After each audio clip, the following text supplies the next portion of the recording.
कि यह परम पिता परमेश्वर हैं। यशोदा मैया को पता है कि आज जो मेरे लाला हैं यह परम पिता परमेश्वर हैं, फिर भी कन्हैया को बांधने का प्रयत्न कर रही है। क्यों? इसलिए कि अगर मां चाहे तो अपने पुत्र को आईएएस बना सकती है, पीसीएस बना सकती है, सिपाही, दरोगा, कलेक्टर, इंजीनियर, डॉक्टर, जो चाहे वह बना सकती है।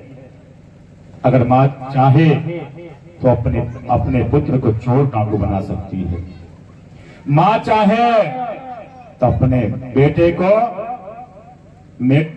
बेटे को चरित्रवान बना सकती है, और मां चाहे तो अपने बेटे को चरित्रविहीन बना सकती है। एक कथा मुझे याद आ गई। एक माता जी थी जिनके पतिदेव कम उम्र में ही भगवान के प्यारे हो गए थे। उस समय उनका बच्चा 5 वर्ष का था। क्योंकि जिसका पति भगवान को प्यारा हो जाए तो उसके यहां तो धन का भाव होगा ही।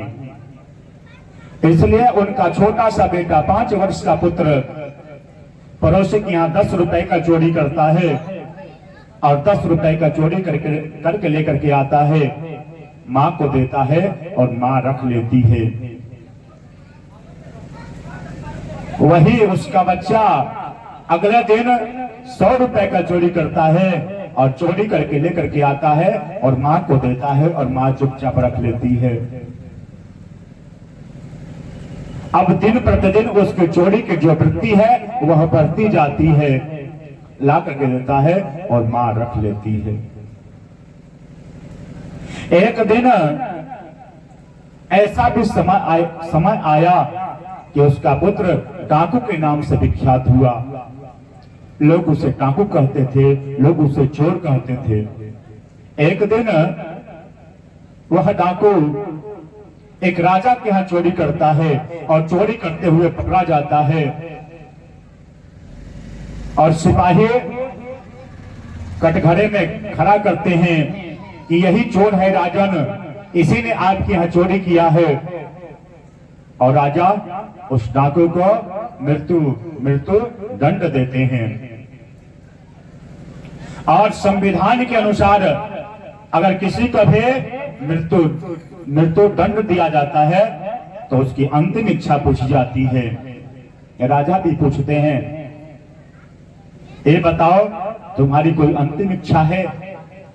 तो वह डाकू कहता है कि मेरी अंतिम इच्छा है कि मैं अपने मां से एक बार मिल लूं।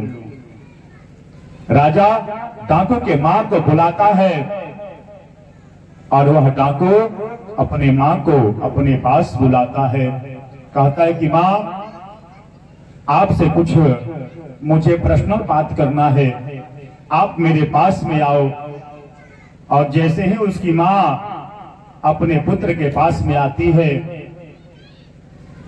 तो कहता है, मां और मेरे पास में आओ, अपने कान को मेरे पास लाओ, तुम्हारे कान में ही मुझे कुछ बताना है। और जैसे ही मां अपने पुत्र के मुख के पास अपने कान को करती है, झट से वह डाकू अपने मां के कान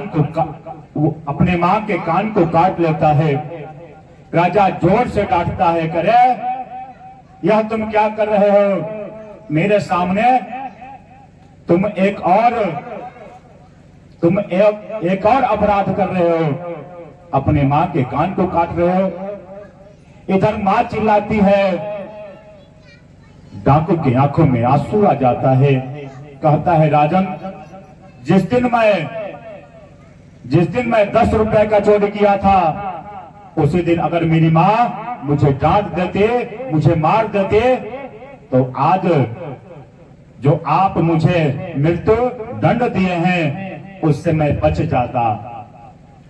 कहने का भाव यह है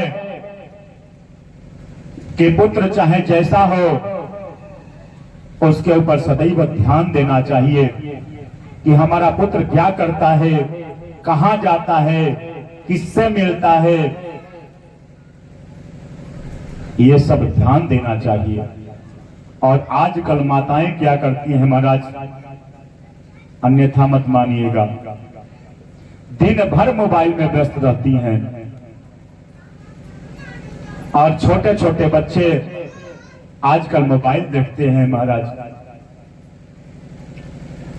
जैसे ही बच्चा 2 महीना का हुआ, 6 महीना का हुआ, माताएं मोबाइल पकड़ा देती हैं बच्चों को कि मोबाइल देखेगा तो शांत रहेगा। यह गलत है। ऐसा करने से बच्चे को मानसिक रोग हो सकता है, उसकी आंख कमजोर हो सकती है। इसलिए सदैव ध्यान दीजिए कि मेरा बच्चा कैसा है, क्या कर रहा है। कुछ लोग कहते हैं कि महाराज जी मेरा जो बच्चा है ना बहुत पढ़ता है, रात भर पढ़ता है, लेकिन बच्चा क्या करता है महाराज, मैट्रिक में फेल हो जाता है। जब बच्चा रात भर पढ़ ही रहा है तो आखिर फेल कैसे हो गया? इसलिए फेल हो गया कि वह पढ़ने में कम ध्यान दे रहा है। अपने बच्चों से पूछते रहिए। बच्चा जब स्कूल से आता है, ट्यूशन से आता है, तो उससे पूछिए कि बेटा आज तुम क्या पढ़े हो, उसका हिसाब किताब लीजिए। अपने जिम्मेवारी को आप समझिए। अपने जिम्मेवारी को आप टीचर के ऊपर मत फेंकिए। इधर